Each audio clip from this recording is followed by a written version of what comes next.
இஞ்சி பூண்டு பேஸ்ட் செய்யறது சிம்பிள் தான், ஆனால் பூண்டு தோல் உரிக்கிறது ரொம்ப கஷ்டமான டாஸ்க்கு. கட்டியாக இருக்க பூண்டை நல்லா தட்டி இந்த மாதிரி தனியாக எடுத்து வச்சுக்கோங்க. தோல் உரிக்கிறது ரொம்பவே பெரிய டாஸ்க்கு. அதுக்கு ஒரு சிம்பிளான மெத்தட் தான் இன்றைக்கி பார்க்க போகிறோம். அடுப்பில் வடைச்சிட்டு வச்சுக்கோங்க. ரொம்ப லோ ஃப்ளேமில் இருக்கட்டும். நம்ம எடுத்து வச்சுருக்க பூண்டு பல் எல்லாத்தையுமே அது கூட சேர்த்துக்கலாம்.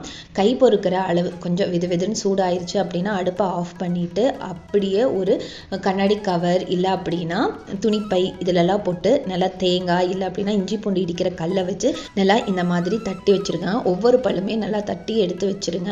ஆறுனதுக்கு அப்புறம் கூட நீங்கள் பூண்டில் இருக்கிற துள்ளியெல்லாம் தனியாக ஈஸியாக இந்த மாதிரி பிரித்து எடுத்துக்கலாம். ரொம்ப சிம்பிளான மெத்தடுங்க.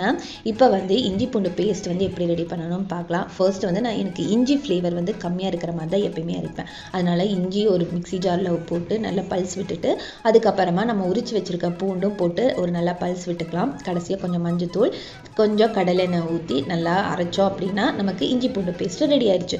வேணும் அப்படின்னா நம்ம உப்பு கூட ஆட் பண்ணிக்கலாம். நான் உப்பு ஆட் பண்ணலைங்க. நல்லா ஏர்டைட் பாக்ஸில் இஞ்சி பூண்டு பேஸ்ட்டு ஸ்டோர் பண்ணி குருமா பிரியாணி செய்யும் போதெல்லாம் யூஸ் பண்ணிக்கலாம். நீங்கள் இஞ்சி பூண்டு பேஸ்ட் அரைக்கும் போது கண்டிப்பாக இந்த ட்ரிக்கை ட்ரை பண்ணி பாருங்கள்.